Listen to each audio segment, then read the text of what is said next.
Bienvenidos y bienvenidas. Gracias por conectarse.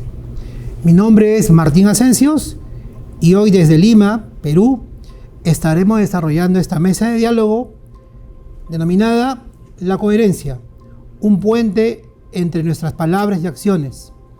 Esto como parte del ciclo de charlas, creo que alguien tiene que decirlo. Para iniciar esta mesa de diálogo, este conversatorio, presentaré a nuestros muy queridos invitados. A la izquierda, Madre Cristina, directora y superiora del Centro Educativo Particular La Reparación. Fray Elías, catedrático de la UPC, sacerdote agustino, cofundador de Perú Trasciende. Y el padre Rubén Risco, sacerdote, párroco de la parroquia San Roque y actual secretario de la Comisión Episcopal de Educación Cultural y Bienes Culturales. Del mismo modo, agradecemos que estés con nosotros conectado. Y para dar paso en este momento a nuestro primer tópico de conversación. Antes que nada, quisiera que podamos mandar un saludo a todos nuestros amigos que se conectan el día de hoy. Madre. Bueno, es una gran oportunidad que se nos brinda a los colegios religiosos, católicos, de poder manifestar nuestra espiritualidad y también el trabajo arduo que se hace en nuestras instituciones educativas. Es importante que todos de verdad seamos coherentes con lo que hacemos y con lo que decimos. Bueno, bienvenidos, gracias por conectarse, un gusto poder compartir con ustedes y gracias también a Santillana por esta invitación. Cuando Santillana me invitó a este proyecto de Creo, fue algo muy emocionante porque he visto que ya se comenzó en otros lugares, como en Colombia, y qué alegría poder también llegar a toda Latinoamérica y de hablar de estos temas importantes, la coherencia, un puente entre nuestras palabras y acciones. Bienvenidos. Muy bien, y con este ambiente cálido de bienvenida y esa cercanía, vamos a tratar este primer punto que el Papa Francisco nos recuerda del Pacto Educativo Global. Esta necesidad de querer que nuestra identidad como escuela esté alineada y esté de la mano con el Evangelio. Y es así que, partiendo de esta necesidad y estos retos, iniciamos este primer tópico de conversación. Y lo que quisiera que podamos conversar muy amigablemente es cuán alineada está nuestra identidad en nuestras escuelas con el Evangelio de Jesús, desde el Pacto Educativo Global, desde esta propuesta que nos plantea el Papa. ¿Cuán alineados estamos? ¿O cuánto hay por hacer? Vamos a ver, ¿quién quisiera empezar esta ronda de diálogo? Sí, bueno, siempre el Pacto Educativo Global es un documento fundamental en la Iglesia, en las cuales tenemos que vernos a la luz de él, justamente para poder ver qué cosas todavía tenemos que seguir mejorando, seguir creciendo, y en ese sentido, pues, dar un mejor testimonio y ser mucho más coherente con los valores del Evangelio y el anuncio de Jesucristo como nuestro Salvador. En ese contexto es que vemos que además del Pacto Educativo Global, tenemos también otro documento también muy importante que sacó la Congregación de Educación y Cultura y que justamente el 25 de enero del año pasado nos habla justamente de la importancia de tener la identidad de la escuela católica en un diálogo con el mundo actual, ¿no? Y también en ese sentido, dentro de estos dos grandes documentos tenemos que marcarnos cómo nos entendemos. Dentro de las problemáticas que a veces tenemos y que tenemos que enfrentar justamente nuestra coherencia, porque siempre la coherencia será un camino para ir avanzando poco a poco, tenemos que trabajar muchísimo por la fraternidad, ¿no? El Pacto Educativo Global justamente menciona la importancia de la fraternidad, de este ambiente de comunidad, de tener una sola alma y un solo corazón hacia Dios, en los cuales podamos percibir realmente que todos somos hermanos porque tenemos un mismo Padre en el cielo. Pero muchas veces tenemos frases, ¿no?, que nos hablan justamente de fraternidad, de una cultura de paz, ¿no? Nos saludamos paz y bien, y tantas otras cosas, pero que sin embargo pues entramos y da la impresión que nos han dicho, nos han hablado de un mundo que da la impresión que fuera un mundo maravilloso, un mundo de Disney, un mundo de la cultura Barbie, ¿no? Que ahora es una película que está de moda, pero que sin embargo entramos y da la impresión que hemos entrado a la película de Oppenheimer con una bomba atómica. Y que la cultura da la impresión que se hubiera pues solamente maquillado por fuera y que tenemos que seguir trabajando por generar esta unidad que se basa en el amor a partir de la experiencia de Jesucristo. Entonces, ¿cuántas veces hay rivalidades, hay bandos, a veces entre profesores, a veces también hay grupitos entre los estudiantes, los mismos padres de familia? Te encuentras con algunos padres de familia pues que se sienten como el community manager, como dicen muchas veces, del salón, y que sin embargo generan animadversiones, inquietudes, fastidios con otros padres de familia, con la misma escuela. Y qué importante es, más allá de los egos, poder todos construir esta unidad que favorece justamente el aprendizaje en valores de todos los estudiantes, de los padres de familia, porque todos estamos aprendiendo y cada situación compleja es una oportunidad para seguir mejorando. Hay que tener mucho cuidado también con una cultura de la argolla, ¿no? Como decimos acá en Perú, ¿no? Una cultura en la cual pues terminemos siendo algunos profesores o directivos o papás los preferidos de la dirección, ¿no? Y entonces los demás se sienten incómodos, más alejados, ¿no? ¿Cómo hubiera actuado Jesucristo en todas estas situaciones?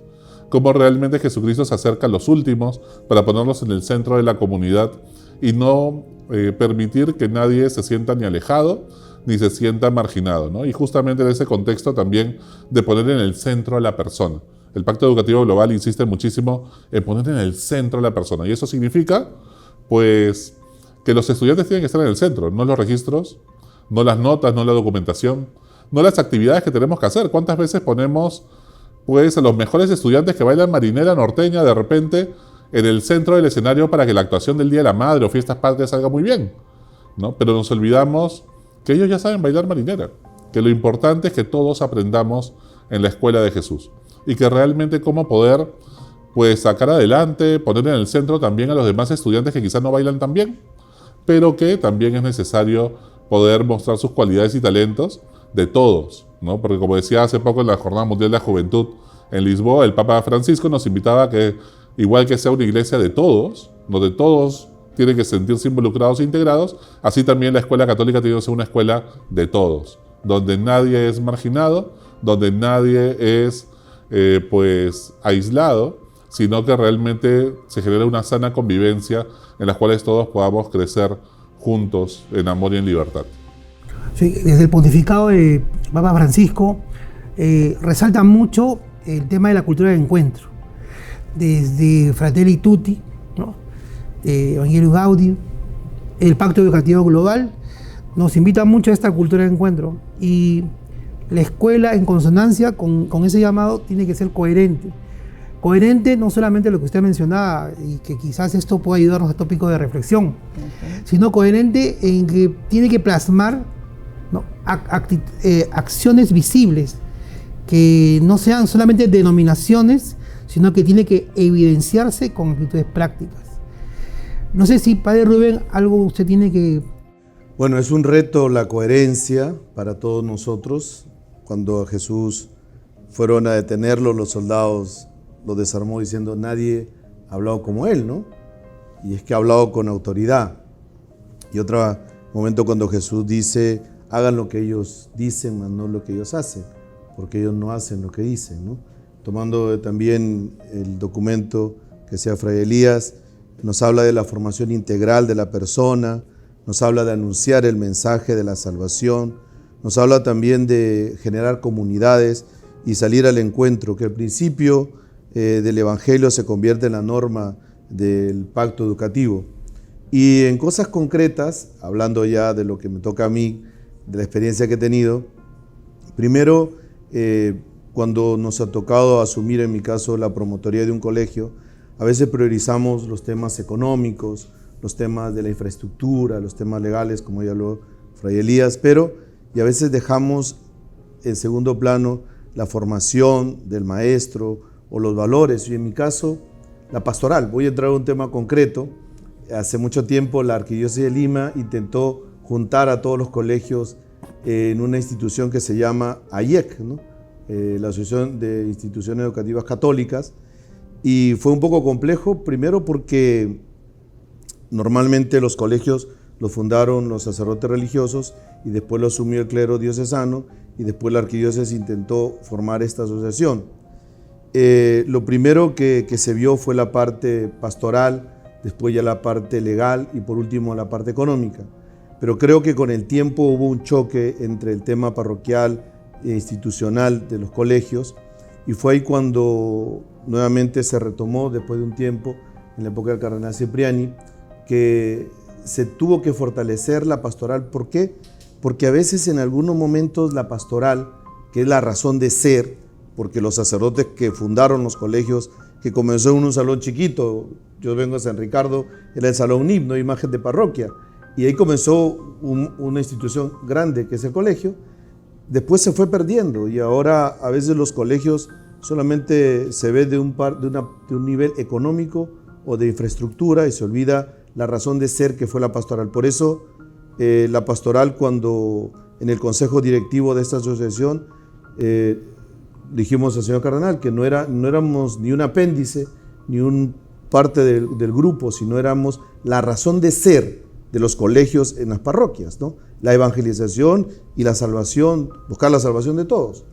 Y entonces fue ahí cuando se vio necesario organizar una coordinación general y que el capellán, como llamábamos capellán de todos los capellanes, me tocó asumir a mí, fuera parte del grupo del consejo directivo, dentro de no solamente de la asociación, sino dentro también de los colegios. Aquí se hizo una estructura de nombrar capellanes, de tener horarios, porque si uno pone a su hijo en el colegio, es porque le tienes asegurado la formación en valores y en virtudes católicas y cristianas.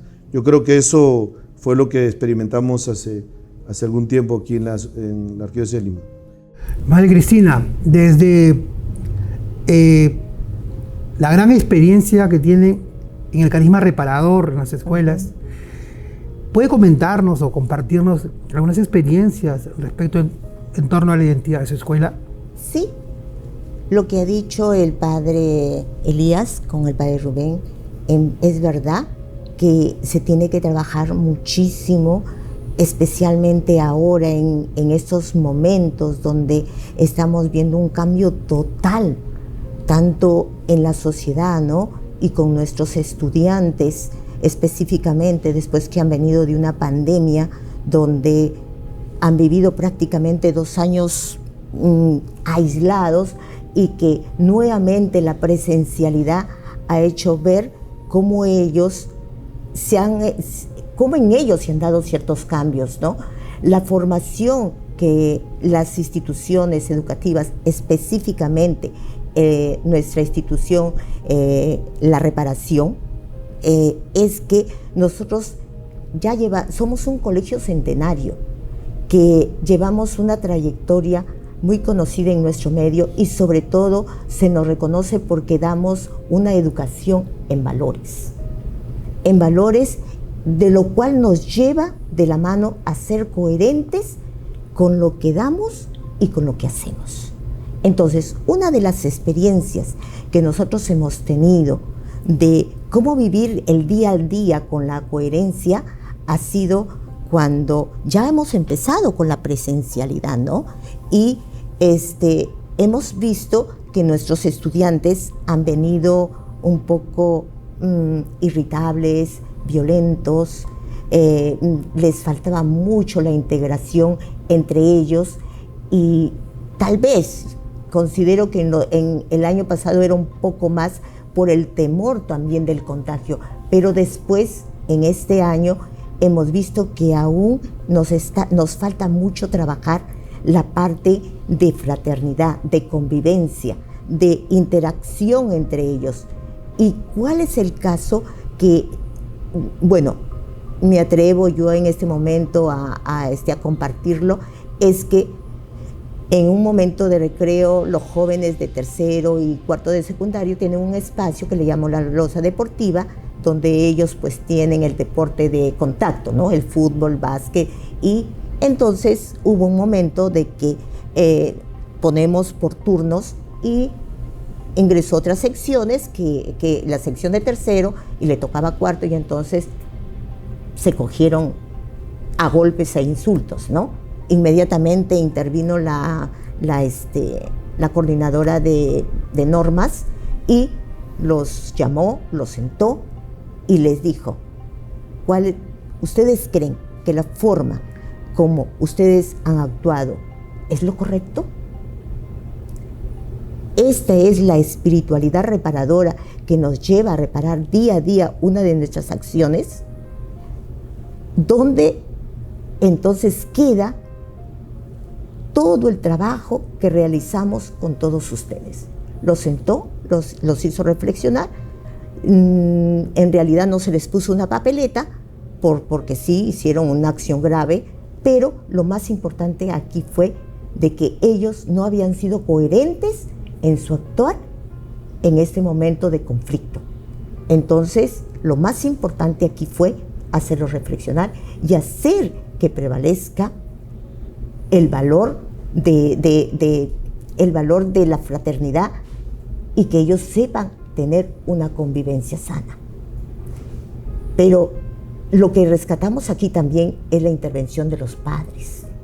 Los padres de familia, los invitamos, les dijimos qué había pasado, se disculparon entre ellos, pero aquí también nosotros como colegios católicos, colegios religiosos, colegios laicos, debemos tener siempre integrados a los padres de familia, porque no nos olvidemos que escuela y hogar tienen que ir juntos para lograr que nuestros estudiantes tengan un perfil de acuerdo a la modalidad o a la forma o a la formación integral que nosotros estamos dando. Bueno, ese es uno de los casos. Bien, resalto mucho algunas cosas para pasar dentro de este tópico: cultura de encuentro, pastoral y ser coherente con el carisma también. El ser coherente evidentemente trae problemas, ¿no? Es ser signo de contradicción, ¿no? Y esto va de la mano con el carácter profético que tenemos como iglesia. Cuando hacemos lo que tenemos que hacer, siempre hay un ojo levantado que nos mira.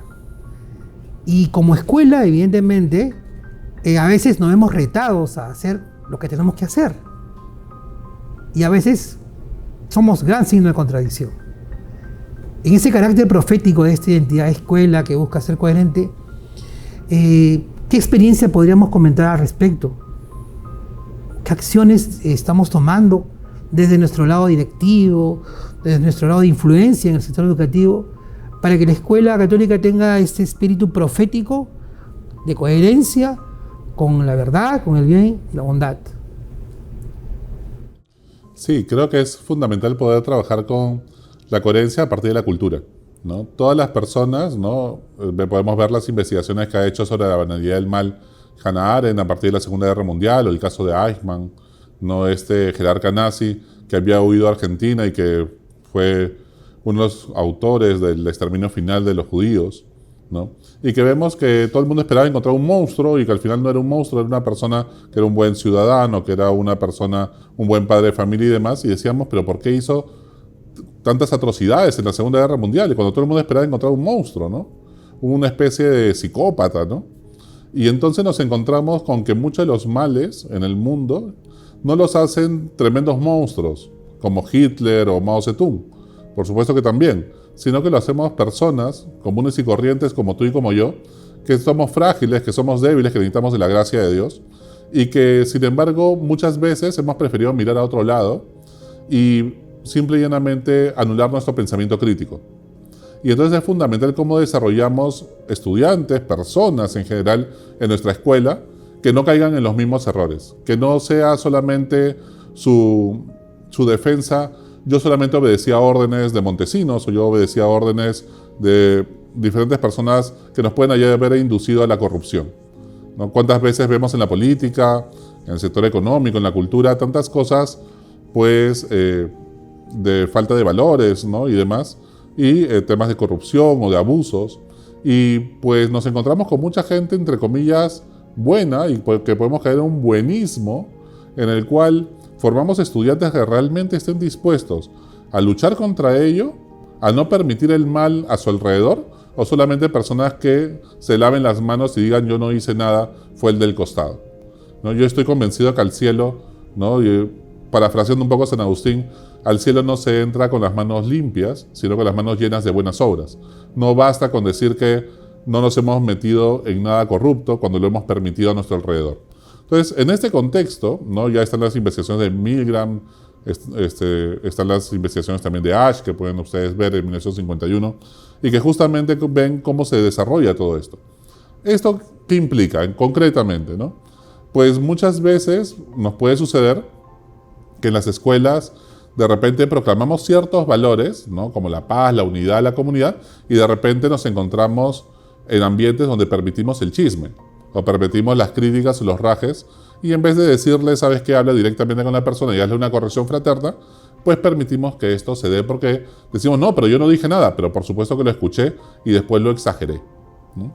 O de repente, pues nos encontramos en situaciones en las cuales todas las personas están compitiendo por algunas vacantes en nuestra escuela, ¿no? Y de repente todos están en una competencia objetiva, ¿no? Y con la injusticia, pues todos tienen las mismas posibilidades, con criterios objetivos, y de repente porque nos llama la superiora, el superior, porque nos llama una persona que es muy amiga de nosotros o un familiar, entonces preferimos usar el tarjetazo, como se dice, usar nuestras influencias para favorecer a alguna familia la vacante.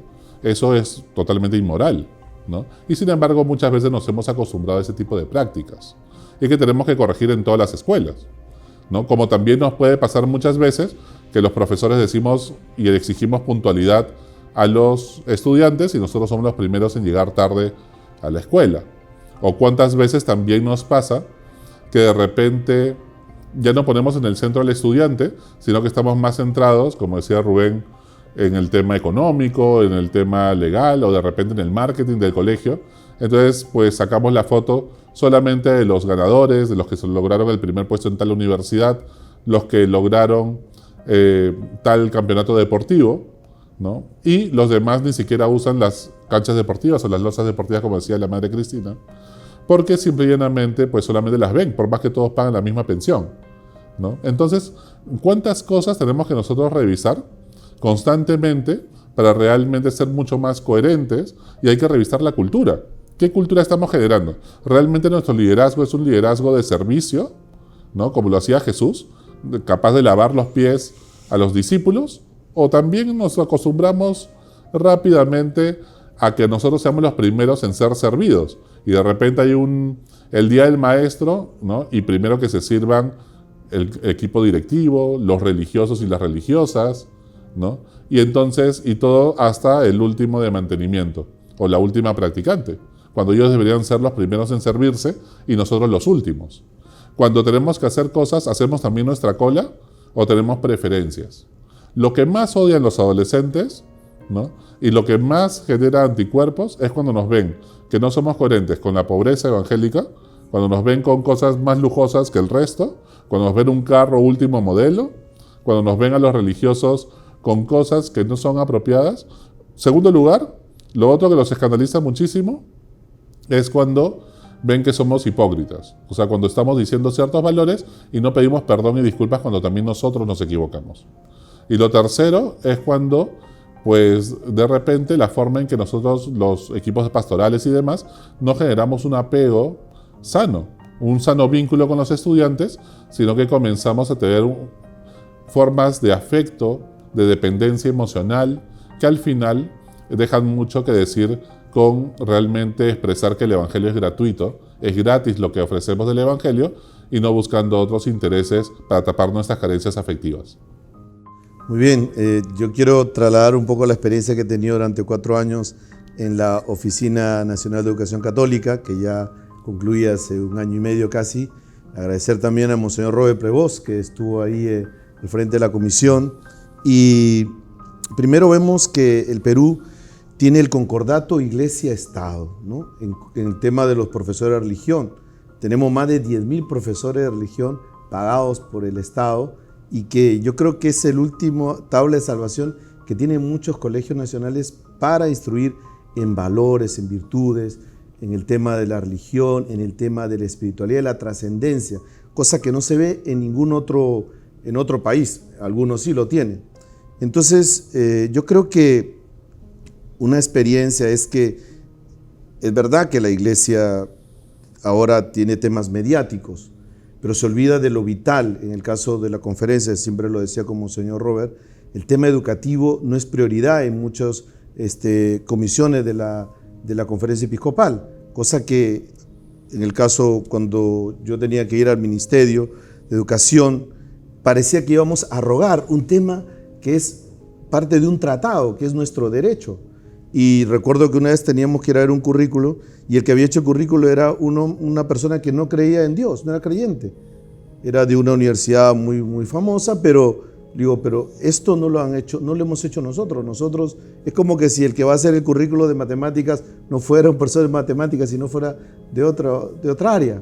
Entonces yo le dije, bueno, nosotros vamos a hacer, no, pero padre, si no, yo me paro y esto no lo probamos. Y si no lo probamos, entonces tenías que un poco hacer valer tu derecho dentro del concordato, ¿no? Yo creo que si en el Minedu muchas cosas están como están, es porque los buenos, entre comillas, el trigo ha hecho que la cizaña siga creciendo y no hemos hecho nada. Entonces hay una incoherencia en ese tema. Por eso nosotros tenemos ahí una fortaleza de integrar a la comunidad educativa dentro de los valores. Por decir, cuando vienen a las parroquias de los profesores de religión de los colegios nacionales, que tenemos que firmar sus documentos porque van a ser las pastorales, tenemos que integrarlos también a la pastoral nuestra y ver que lo que nosotros tenemos en los colegios parroquiales o religiosos también tienen el derecho los chicos de los colegios nacionales de la escuela están dentro de la parroquia. Por decir, buscar tener primero jornadas,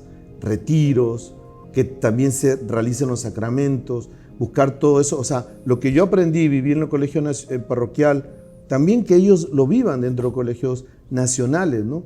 Teníamos también ahí con los profesores un premio que teníamos al mejor maestro, algo así como un maestro que deja huellas, pero a nivel de religión, y proyectos innovadores. Y eso sí, que los chicos mismos con sus maestros buscaran una vez al año generar esos proyectos y motivar, ¿no? Una mayor participación dentro del trabajo. Yo creo que hay algo aquí que todavía no hemos visto de ese valor, de esa fuerza que tiene el curso de religión y los maestros, y en una diócesis la evangelización que todavía no está explotada como debe ser. Madre, ¿algún comentario? Sí, que en verdad nosotros como agentes pastorales, porque como religiosas, como sacerdotes, tenemos que llevar muy interiorizado toda esta problemática de hacer llegar en general, que tenemos que ser de verdad muy coherentes con nuestra vida para con los demás. ¿Por qué digo esto? Porque la actuación de nosotros muchas veces aleja a la realidad. Entonces, ahí es donde vienen los conflictos, y como decía el padre Elías, ¿no? Los jóvenes nos observan. Los jóvenes en realidad siempre nos están evaluando nuestra forma de actuar para con ellos y las exigencias que nosotros también pedimos de ellos para con toda la comunidad educativa. Es un trabajo arduo, es un trabajo que se involucra a todos los estamentos de la institución. Estudiantes, que es el eje principal de nuestra formación integral, los padres de familia, nuestros profesores, nuestro personal en general administrativo, de mantenimiento, porque todos damos testimonio de que tenemos que vivir una fe en Cristo Señor, y que esa fe tiene que dar los frutos de honestidad, sobre todo de caridad y de fraternidad. Porque si nosotros no somos testimonio, entonces no vamos a tener coherencia en ser agentes verdaderos del Evangelio. Muy bien, y un poco tratando de redondear, ¿no? En base a las reflexiones que dan, siempre recuerdo este testimonio de un director de una escuela católica, allá por el año 2000, que decía que la escuela había tenido en los años 90 un auge y un gran reconocimiento social, porque muchos de sus exalumnos habían sido ministros de Estado, viceministros, ¿no? La escuela pues quedó. Qué mejor marketing que decir, pues mi escuela tiene exalumnos que son ministros, ¿no?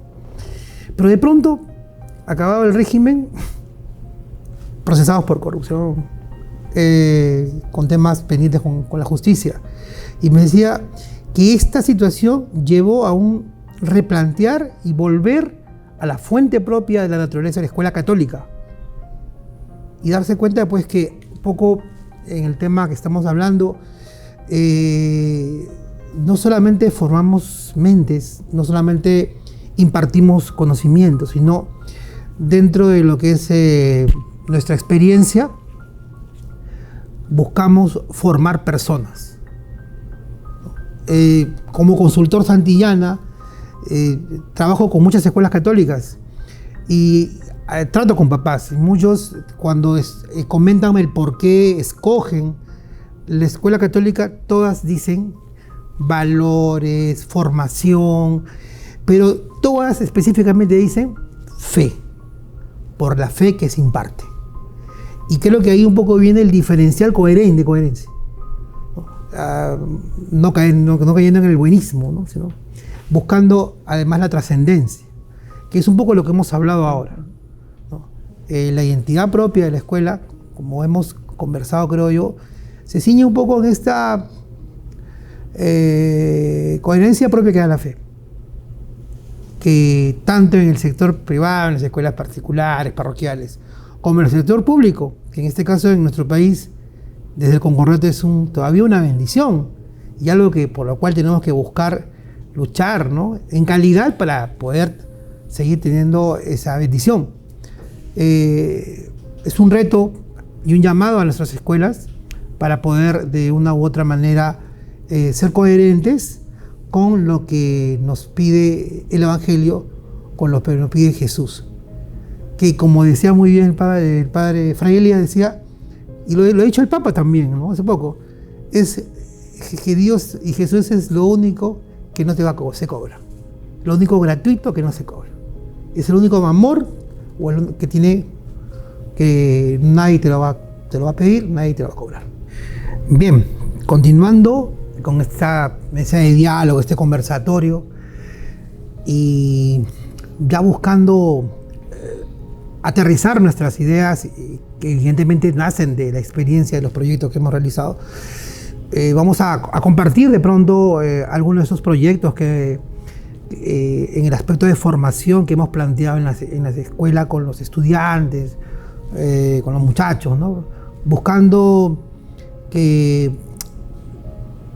puedan ser proyectos que respondan a las necesidades de nuestra sociedad, ¿no? En consonancia con esa coherencia que pregona nuestro querido Papa Francisco.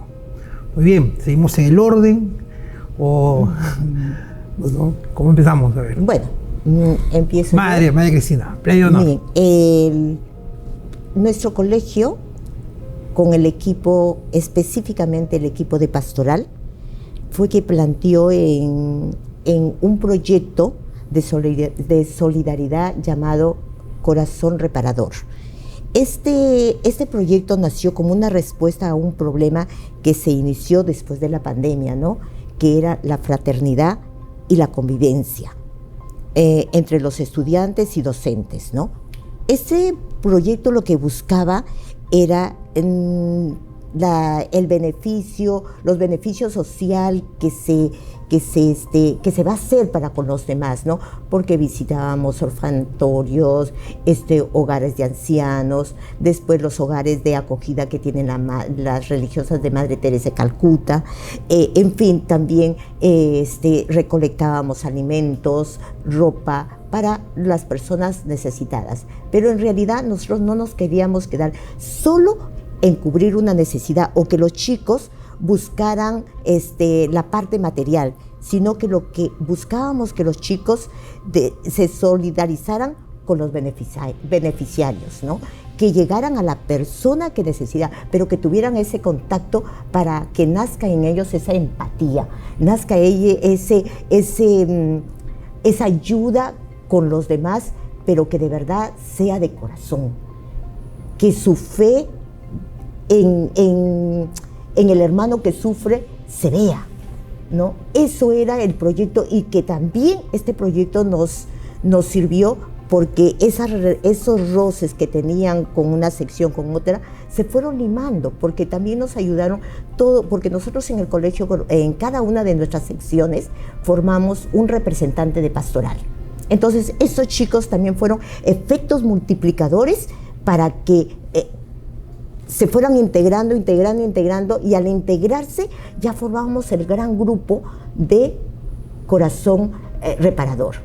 Entonces, personalmente para nosotros este proyecto nos sirvió muchísimo, porque entonces los chicos sí ya empezaron a dar vida a los valores cristianos que de día a día nosotros vamos inculcando a ellos, y que ya iba dentro del plan de coherencia que tenemos nosotros como institución educativa.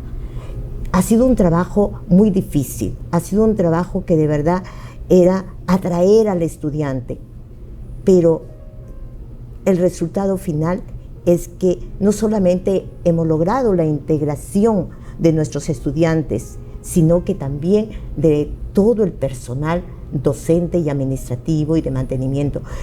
Y al ver los chicos también el compromiso de nuestro personal, ha hecho de que ellos sirvan de modelo y se sigan sumando a esta causa, que para nosotros ha sido de verdad como una semillita para empezar a trabajar lo mejor que se pueda con nuestros estudiantes y hacerlo sensible con la necesidad del otro, y a la vez que tu compañero, tu compañera también te apoya, y que tú puedes confiar, y que pueden hacer una convivencia sana entre todos. Porque, como me ha hecho recordar ahora lo que decía el fray Elías, ¿no? Que tenemos que con el ejemplo arrastrar a nuestra juventud. Y yo creo que los proyectos son la herramienta magnífica para poner en práctica toda nuestra espiritualidad reparadora, y los objetivos y los valores, la visión, la misión, todo aquello que tiene la institución para que sirva para afianzar la personalidad y el perfil del estudiante, y también que el padre de familia sea un elemento que sume a esta gran misión. Lo que tú decías, Martín, era que a veces hemos ahondado en el tema de la transmisión de conocimientos, ¿no? Más que en el tema de la formación, y que la educación es lo que decía Jesús: vengan y lo verán, ¿no? Que es la propia vida, ¿no? Con la propia enseñanza, con los actos diarios, ¿no? Por eso, como te contaba, a nivel de la Oficina Nacional de Educación Católica, tuvimos el tema de proyectos innovadores, ¿no? En tema de la pastoral, la ayuda social, y también el tema de proyectos en bien de la ecología, ¿no? Lo que había hecho el Papa en Laudato Si. Y vimos que los chicos de los colegios del interior, que casi no tenían los recursos, cómo se juntaban, se unían para ayudar en su región, en Cajamarca o en Puno, ¿no?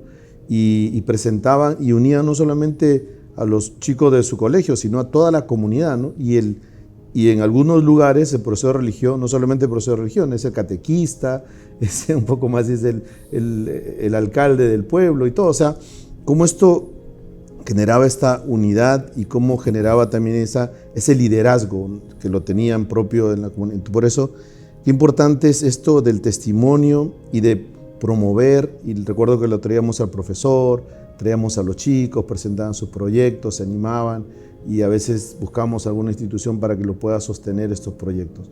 Yo creo que en muchos de los lugares o de las instituciones que nosotros hemos trabajado, vemos que hay una necesidad de los jóvenes de querer hacer algo, ¿no? Hay proyectos voluntarios en hospitales, en las clínicas, ahora con este tema también del cuidado de los animales. O sea, los chicos están ávidos, quieren, pero necesitan ser guiados y canalizados, y nosotros los tenemos ahí. El tema es presentarles un proyecto y acciones concretas y que nosotros lideremos, no solamente mandarlos, sino que el padre, que la hermana, que tú estés ahí y que des testimonio con ellos. Yo creo que hay que seguir motivando, promoviendo estos proyectos y premiándolo y poniéndolo como ejemplo también a los demás, ¿no? Sí, como justamente mencionaba el padre Rubén, pues es fundamental el tema de una escuela en pastoral y cómo justamente el equipo pastoral tiene que promover ello. Yo creo que es fundamental 3 experiencias a nivel pastoral. Una experiencia mística, una experiencia de oración, que los estudiantes tengan experiencias de oración frente al Santísimo, un momento de oración, de retiro y demás. Segundo lugar, una experiencia de comunidad, de experiencia de poder compartir sus cosas personales a la luz de la palabra de Dios y justamente en el sentido de la alegría de los jóvenes, de los niños, compartir esa experiencia también los padres de familia o profesores. Y lo tercero, una experiencia de apostolado social, ¿no? Justamente como la Madre Cristina mencionaba este proyecto lindo que estaba explicando, ¿no? Y a partir de eso, justamente de esas experiencias, hay un elemento fundamental. Yo creo que donde todos fallamos es que tenemos que centrarnos en el acompañamiento. Todas estas experiencias son muy valiosas, pero si no es experiencia reflexionada, como dice un gran educador como John Dewey, si no hay esta reflexión posterior a la experiencia, no se da. Y por lo tanto, es ayudar a ese proceso, como hacía Jesús, como hacían los discípulos, es acompañar. Y tenemos que darnos el espacio y el tiempo para que realmente el centro del apostolado y de la pastoral sea el acompañamiento uno a uno con cada estudiante. Ahí se suscita la vocación, ahí se suscita muchos cuestionamientos, ahí es que realmente el evangelio cala en la historia personal de cada uno. Por otro lado, creo que hay otro proyecto fundamental que es el currículo evangelizador. Tenemos que ser una escuela en pastoral en la cual no solamente cargarle todo al equipo pastoral, no, todos somos evangelizadores. Quizá hay un profesor nuevo que recién entró a la escuela católica, pues lo poquito que sabe de Dios, quizá no va a ser el catequista o va a dar la charla del querigma, pero sí puede ayudar quizá en la pastoral social, en obras de caridad y poco a poco irse involucrando. Pero todos somos discípulos y todos somos misioneros. Y cada uno especialmente tiene que trabajar como laico desde su curso. El profesor de ciencias tiene que tener la mentalidad de generar ese diálogo fe y razón desde el curso de ciencias. No solamente siendo catequista en la catequesis, también está muy bien, pero principalmente como laico su misión es como profesor de ciencias y allí generar este diálogo fe y razón, porque al profesor de biología le van a creer más cuando hable del sí a la vida, del tema de la eutanasia y tantos temas complicados, más que al profesor de religión. Y muchas veces cargamos al profesor de religión que trate todos los temas, cuando en verdad tiene que ser toda la escuela la que va evangelizando, cada uno en su campo. Otro proyecto creo que es fundamental, y yo creo que la finalidad de la escuela católica es ayudar a los jóvenes y a todas las personas que están involucradas a comenzar el proceso de descubrir su vocación, ¿no? Ese es el fin, que descubran su vocación, que salgan del colegio cuestionándose y viendo cuál es mi misión en la vida, para qué estoy acá, cuál es el sentido de mi vida. Y por lo tanto, hemos generado todo un proyecto que se llama Trasciende, ¿no? Que lo hemos llevado a otros colegios también y a las redes, con miras a ayudar con 5 pasos, ayudarles a descubrir a partir de su historia personal y no solamente del test vocacional, porque el test vocacional lo tomas el año siguiente y el test vocacional no te define, cambia lo que uno sale. Uno no puede definirse de manera autorreferencial según mis cualidades y talentos solamente, sino mi historia personal y qué es lo que Dios me dice allí. Entonces, pues no puede ser que una escuela católica, los tenemos 14 años, 13 años, como decía la Madre Cristina, y al final los estudiantes escojan su carrera por qué es lo que más plata me va a dar. O sea, entonces hemos fracasado. Lo que tenemos que hacer en coherencia es ayudar a los jóvenes y no con que unas charlas en tutoría o una feria, no. Un curso completo de todo, por lo menos 1 o 2 años, en los cuales trabajemos con los estudiantes y la experiencia que hemos tenido para ayudar a los estudiantes que la elección parte de su historia personal, lo que Dios le va diciendo en este proceso de acompañamiento y que lo que elijan ser religiosos, religiosas, sacerdotes, laicos, si son laicos comprometidos, como trabajar con ellos el tema del matrimonio, y la relación de pareja, la carrera que van a estudiar y cómo profesionalmente pueden ayudar a construir los valores del reino de los cielos aquí en la tierra. De eso se trata, si no hemos fracasado. Y un último proyecto que quisiera mencionar, que creo que es fundamental, el Papa Francisco nos insiste en este documento sobre la identidad de las escuelas católicas, es una formación integral, ¿no? Una educación sexual integral, ¿no? Sobre la sexualidad, obviamente integral, relacionado con la afectividad, con la moral, con la ética, obviamente con la religión y demás, pero que responda a todo su ser, ¿no? De una manera positiva, de una manera gradual, de una manera prudente también, según las edades, ¿no? Pero que realmente haya un proyecto de sexualidad es fundamental. Encontramos tantas situaciones de abuso en las familias, abusos entre ellos, temas de ideología de género y tantas otras cosas que no podemos quedarnos callados. Se ha politizado mucho el tema y al final nos hemos quedado todos prefiriendo no hablar del tema. Y eso se ha vuelto peligrosísimo porque dejamos que pues un influencer o que de repente videos para adultos, que tampoco son para adultos, pues terminen siendo los principales educadores y formadores de nuestros estudiantes y nos hemos quedado callados ante ello por el miedo a tanta polarización política. Y tenemos que volver a entender que esto es un tema pedagógico y formativo y no podemos dejar al abandono a los estudiantes. Y yo creo que son proyectos fundamentales que tenemos que tener en cuenta. Sí, y precisamente en lo que tú comentas, Fray Elías, como que pareciera, no sé si ustedes coinciden, como que la pandemia, todos estos temas que estamos conversando, ¿no? Esta necesidad, comentaba María Cristina, de ayuda, ¿no? Este espíritu caritativo. Yo siempre trato de usar términos de fe, porque a veces los neologismos son poco ideologizados, ¿no? La caridad, ¿no? Ya no llamo resiliencia, son las fortalezas, ¿no? Todos estos, esas situaciones particulares que vemos ahora, ¿no? Esa necesidad de ser solidario y caritativo, esta necesidad de ser, de pensar en el otro, ¿no? De estar pendiente del otro, nos lleva y nos reta como escuela a poder plantearnos, ¿no? Los jóvenes que han salido de la pandemia, de las escuelas, han salido con peculiaridades o particularidades que nos retan, ¿no? Que nos retan día a día, en general, tanto en la acción pastoral como en la acción propia de la escuela, nos retan a poder de una u otra manera plantear proyectos desafiantes, ¿no? Comentamos hace un momento y hablábamos,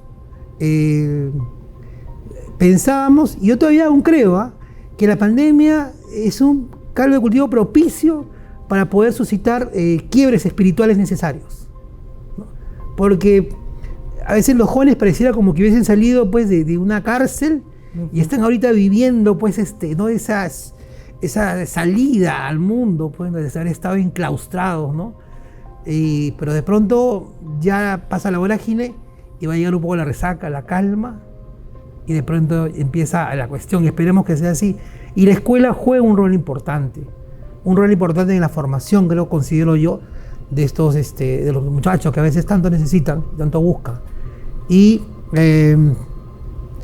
la madre Cristina comentaba hace un momento, poco para pasar ya al tercer tópico, no se puede hablar en educación de dos elementos importantes, un binomio importante, familia y escuela, ¿no? Yo recuerdo mucho que me decían, a ti te forma tu familia, la escuela fortalece lo que tu familia propone, pero hoy los tiempos parece que han cambiado, ¿no?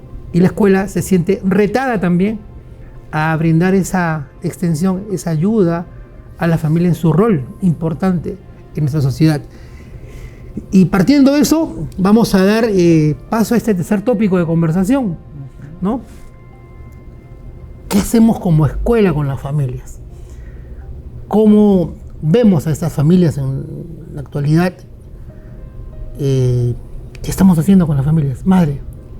Con la familia realmente se está trabajando, al menos nosotros como colegio, estamos trabajando en las jornadas que se había quedado muy atrás, en las jornadas espirituales, para que este encuentro como parejas, porque ¿Qué hacemos nosotros? Formamos dentro de nuestra programación, nuestra calendarización del año pastoral, que es el eje esencial para la formación de nuestros estudiantes y de toda la comunidad educativa, pues se programa dentro de esta calendarización. Tenemos fechas puntuales para tener las jornadas espirituales con los padres, las charlas de soporte emocional, las charlas también de cómo poder apoyarlos en la formación y en el acompañamiento de sus hijos, porque estos 3 tópicos son muy importantes. Uno, porque como parejas, esposos, o que también hay que ahora hablar, no todos tienen el matrimonio religioso, que es una pena para nosotros como religiosos, como sacerdotes, que esa parte queda un poco débil en las familias, porque en las familias está donde nace la educación, la formación de los hijos. Entonces, si no tenemos esa esencia bien anclada, entonces sí ya nos vemos un poco utilizando un poco débiles en la formación cristiana de nuestros estudiantes, ¿no? Entonces, ¿qué pasa? Que estas jornadas espirituales es para ayudarlos, para que vean de verdad dónde están fallando como parejas y ayudarlos a que todavía se puede rescatar una relación que por conflictos de repente muy externos no se ponen a conversar y a llegar a un acuerdo. Entonces tratamos de orientar a la familia por ese lado. Después en la parte emocional, porque también ha estado muy golpeada después de la pandemia las interrelaciones entre familia, esposo, esposa, hijos. Entonces también por ahí ha habido un quiebre de esas relaciones y ahí es donde nace esa irritabilidad, esa poca capacidad de comprender, de relacionarse. Entonces estamos encaminando no solo con la parte psicológica, sino también con profesionales que ya conocen del tema, ¿no? Con los coaches, ahora que muchísimo se habla de esto, ¿no? Y también la otra parte es la parte espiritual. Los invitamos a que participen ellos también a la misa dominical, a la adoración del Santísimo, porque nosotros como reparadoras tenemos la adoración al Santísimo diariamente. Trabajamos con ellos, por ejemplo, en la fiesta del Corazón de Jesús, en la fiesta de Corpus. Los invitamos para que ellos también, dentro de un proyecto, puedan participar. Entonces, tratamos de que la familia, como le dije, ese binomio, familia y escuela, se unan, y más aún ahora que de verdad todos necesitamos una mano para crecer como personas y sobre todo como buenos cristianos, dando un testimonio de que amamos a nuestra familia y sobre todo que amamos a Dios. Bueno, como decía Martín, los primeros formadores son nuestros padres, la familia. La escuela es la continuadora. Y hablando de la coherencia, ¿no? En torno al hogar, a la familia, pues nuestros padres han marcado, en primer lugar, les pasaba a contar a mi papá, que en paz descanse, ya hace 10 años. Mi papá es del campo, ¿no? Yo me acuerdo que se levantaba muy temprano y se ponía ahí en su cama a rezar, ¿no? Y yo lo miraba hasta cuando ya fui cura y ya le pregunté, papá, ¿qué rezas, no? ¿Qué haces? Bueno, yo rezo Padre Nuestro, Ave María, el credo que me enseñaron. ¿Y qué pides, no? 2 cosas le decían. Pido a Dios que me dé salud, ¿no? Vivió hasta los 92 años. Le pedí que me diera salud para criarlos a ustedes, que somos 10. Y lo otro, sabiduría, ¿no? Para poder conducirme en la vida, ¿no? Entonces, ese ejemplo, desde la casa, y mi mamá también, igual una mujer muy piadosa, lo que nosotros vivimos después en la escuela fue una continuación de lo que ya habíamos aprendido en casa. Nosotros vemos esta desconstrucción que hay en la familia, ¿no? Ahora en la feria del libro había una pintura de un papá con la boca pintada, una mamá con un bigote, o sea, un caos, una desconstrucción, lo que nos toca vivir a nosotros. Pero en medio de todo esto hay que vivir también con esperanza. Llegaba una señora al colegio, decía, mire padre, tengo problemas en mi casa, tengo problemas económicos, no tengo cómo pagar, y la situación que está el país, y ya como para pagar la luz y no vamos, ¿no? Deme una razón para seguir creyendo en todo esto, ¿no? De seguir luchando. Y me acuerdo que justo tocó el timbre para el recreo y salieron los chicos. Dije, miren, ahí está la esperanza, ¿no? Lo que decía el Papa a los jóvenes en la JMJ. Ustedes no son el futuro, no son el ahora, esa es la esperanza. A los jóvenes les decía justo en la jornada del domingo en la confirmación, ustedes les pido perdón porque han encontrado un mundo, todo las olas de la pandemia destruyeron todo este castillo de arena, pero a ustedes les toca construir un mundo diferente, puesto en las columnas, en los valores de Dios, de su fe, de las virtudes, de todo lo que nosotros no pudimos construir. Yo creo que como tú decía el Papa San Juan Pablo II cuando escribió Nuevo Milenio Nunte, dice, veo el nuevo milenio como una gran primavera, ¿no? Pero claro, se olvidó decirnos que íbamos a pasar por el invierno, íbamos a pasar por el otoño, pero igual, yo creo que hay que ver la familia y todo esto, después que pase esto, ver con esperanza, no hay que llenarnos de solo mirar la situación, sino yo creo que hay que vivir todos estos mensajes de estos profetas, como es el Papa. Hablábamos también de nuestros maestros, coincidíamos con el Padre Mugiro, que nos enseñó moral, que yo me acuerdo que sus clases todo el mundo quería estar ahí, ¿no? Porque no solamente te transmitía conocimiento, sino te transmitía con su propia vida. Igual en el colegio, yo recuerdo una maestra que con su ejemplo te transmitía. Yo creo que a eso estamos llamados, ¿no? Como formadores, como maestros, como responsables de la educación donde el Señor nos ha puesto, a transmitir con nuestro propio testimonio y con nuestra propia coherencia la vida que Jesús nos pide. Sí, creo que muchas veces los papás, al tener pocos hijos, la gran mayoría, pues en el contexto social que vivimos, lo que se ha generado es que decimos que ahora tenemos papás helicópteros, ¿no? Yo diría drones, ¿no?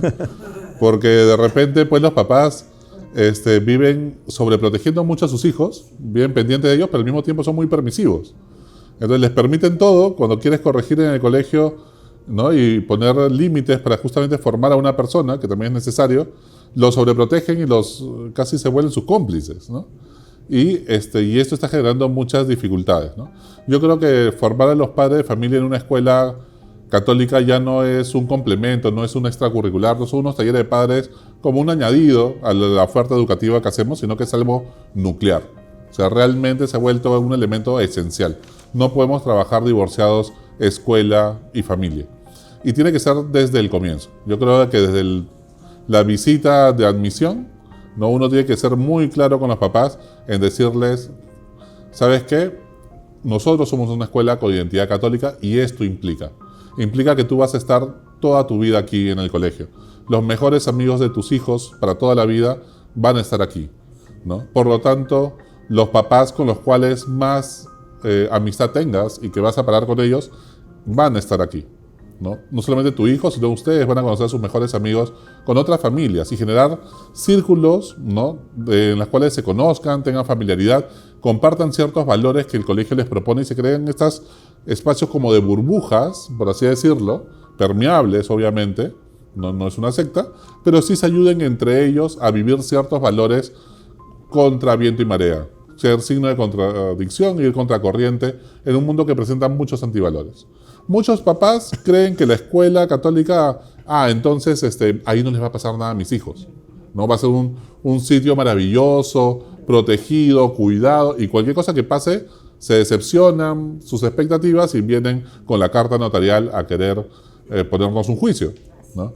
Los papás desde el comienzo tienen que entender que un colegio tipo Disney, donde no pasa nada, donde hasta los malos parecen buena gente, ¿sí? No es un buen colegio. Un buen colegio no es donde no pasa nada malo. Un buen colegio es donde se aprovecha cada situación conflictiva, problemática, cada problema como una crisis, se aprovecha como una oportunidad para el aprendizaje de los papás, de los profesores, del equipo directivo, del estudiante. Entonces todos nos ponemos de acuerdo en sacar adelante la formación de los chicos, de los estudiantes, y no solamente a creer que no va a pasar nada malo. Si no pasara nada malo, cuando termine quinto de secundaria, no vas a saber cruzar la pista, no vas a saber tratar a personas que también tienen dificultades o que tienen fragilidades. No van a saber conducirse en un mundo y una vida que no es real, ¿no? Y a veces fantasiosamente los papás creen una cosa así idílica y que romántica y que no va a pasar nada, y no es así, ¿no? Cuando creemos todos eso, lo que hacemos es comenzar a ocultar las cosas y eso es nocivo. Eso no es coherente con el Evangelio. Entonces, tenemos que trabajar mucho de cara a papás e hijos y escuela. No nos podemos nosotros conocer con el equipo directivo, ¿no? Y acá le hablo a los papás. No pueden los papás esperar conocer recién a la profesora, a la tutora, al profesor, al equipo directivo, cuando ya hay un problema encima. Cuando ya tenemos un problema que ha pasado con nuestros hijos, entender que el malo, ¿no? No es el colegio, ¿no? Estamos todos del mismo lado tratando de buscar lo mejor para la formación de tus hijos. Y tenemos que habernos conocido antes, como decía la madre Cristina, en una jornada espiritual, en un retiro para papás. Tenemos que habernos conocido en otro ambiente y no cuando ya tenemos un problema y nos conocemos porque tenemos una bomba a punto de estallar como Oppenheimer al frente. ¿No? Entonces, tenemos que habernos conocido antes en otro contexto mucho más de nivel pastoral y demás. Y entonces cuando hay el problema, buscamos solucionarlo juntos porque tenemos una misma misión, una misma visión de lo que queremos formar, ¿no? Y entonces en ese sentido, por ejemplo, hablábamos del tema de la formación sexual, ¿no? Es formar también a los papás y juntos generar una misma visión de qué tipo de educación sexual necesitan sus hijos. Y tenemos que propiciarla y trabajar para ese diálogo. Tenemos que comenzar a pensar que las escuelas también tienen que ser lugares y espacios para que se formen los papás. Yo creo que si hay una inversión fundamental donde no se puede ahorrar de una escuela católica, es generar un departamento de familias. A nosotros nos fue muy bien con eso, contratar psicólogos, ¿no? Católicos que realmente se dediquen el 100% de su tiempo a atender a los papás. De manera confidencial, sin informes, o si hay informes que sea confidencial, para poder ayudar a muchas familias que están en crisis, ¿no? Para que ellos puedan buscarlos y tener terapia como parte de la pensión de sus hijos, ¿no? Que realmente puedan tener ese acompañamiento de la escuela católica y no dejarlos abandonados y solamente juzgándolos y criticándolos. Es una iglesia con espacio para todos, como dice el Papa Francisco, y tenemos que invertir en trabajar con las familias porque al final va a repercutir en la formación de los chicos y de sus hijos. Eso tenemos que invertir, ¿no? Y yo estoy convencido de que las palabras bonitas, como decía la madre Cristina también, el padre Rubén, todos los colegios decimos, sí, formación en valores, esto aquí, esto allá. Al final, todas esas palabras bonitas las decimos todos. Yo lo que quiero ver es tu presupuesto.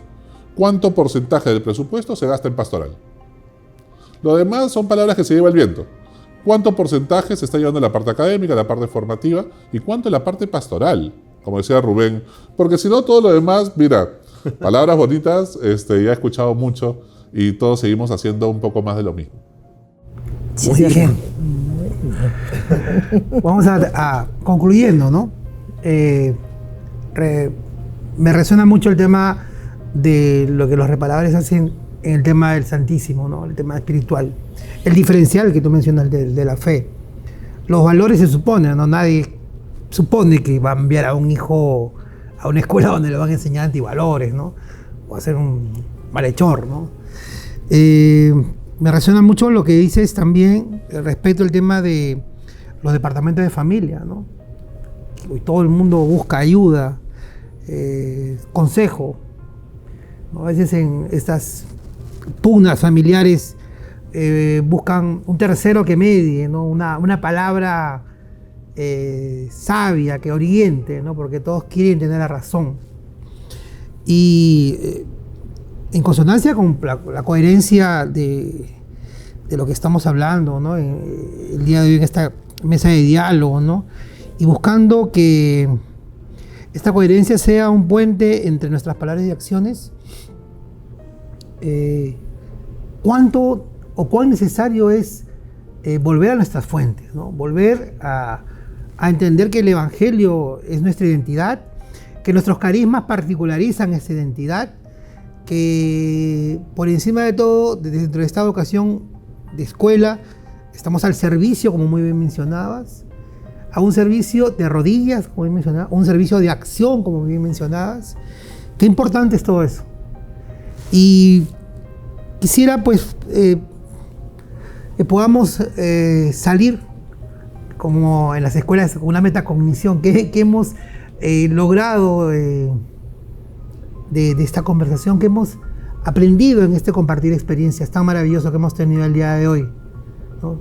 ¿Qué cosa podemos resaltar de este conversatorio tan rico el día de hoy? Yo creo que la coherencia y la unidad entre lo que pensamos, sentimos y hacemos, yo creo que ahí encontramos la verdadera felicidad. Y ahí está la razón de ser de la educación nuestra, ¿no? No solamente formar para primaria, secundaria, sino para toda la vida. Y eso hay que enseñarle. Recuerdo hace poco que encontraba a un señor que trabajaba en un canal muy famoso, era uno de los directivos, y dice: padre, yo estoy en tal colegio y aprendí que lo bueno y que lo malo y cómo debo vivir en la vida. Con eso me sirvió mucho en mi vida, ¿no? Yo creo que eso, formar personas también que conozcan y que vivan esa integridad, y ahí encontrarán la verdadera felicidad. Yo también pienso que este conversatorio nos ha llevado a que renovemos nuestro compromiso para con el prójimo, porque si hablamos de prójimo, estamos hablando de todos, de un colegio y fuera de un colegio. Entonces, la riqueza de escuchar al padre Rubén, al padre Elías, de verdad me hace renovar nuevamente ese valor de coherencia que tenemos que tenerlo muy impregnados, primero en nosotros mismas, para poder nosotros ser ejemplo de los demás. Porque como muchas veces hablamos de las cosas, decimos las cosas muy bonitas, pero realmente lo que hacemos que nuestros jóvenes, nuestros padres de familia sean felices y encuentren a Dios es con el testimonio de vida que nosotros demos. Y para eso tenemos que ser coherentes en lo que hacemos y en lo que decimos. Gracias, María Cristina. Elías. Sí, me quedo con una idea. Yo creo que según el Evangelio, la coherencia no es que seamos perfectos, inmaculados y que no podamos fallar en nada. Todos somos pecadores como Pedro, que muchas veces tenemos que dejar que Jesús nos lave los pies. Y yo creo que cuando creemos que todo se trata de ser inmaculados, y entonces terminamos cuidando más nuestra imagen, nuestra reputación, nuestro prestigio institucional del colegio, ¿no? Y descuidamos que el centro es la persona, ¿no? Terminamos cuidando más nuestra reputación o prestigio más que la persona misma, ¿no? Entonces, la cuestión está y la coherencia está en saber también pedir perdón, saber pedir disculpas, saber decirse: Señor, así soy. Necesito tu ayuda, necesito tu gracia, también me equivoco, ¿no? Pero que no por eso, al contrario, yo creo que esa humildad, como Pedro, que reconoce también que lo ha negado a Jesús y que necesita volver a comenzar, es también lo propio de una escuela católica y los valores del Evangelio, ¿no? Reconocer con humildad es más importante que en la coherencia, que solamente creer que somos inmaculados y que todo está perfecto y eso no nos va a llevar a ningún lado, sino siempre la humildad, y ahí es donde se vive la coherencia del Evangelio, saber que el único acá bueno es Jesús y todos somos pecadores tratando de ser santos. Bien, vamos un aplauso. Ok, y agradecer a la presencia, nuevamente agradecer a Santillana, agradecer a Creo, que nos ha permitido esta mesa de diálogo, la coherencia, un puente entre nuestras palabras y acciones, y como parte de un ciclo de charlas que vamos a seguir teniendo, contando con ustedes siempre, porque creo que alguien tiene que decirlo. Muchas gracias.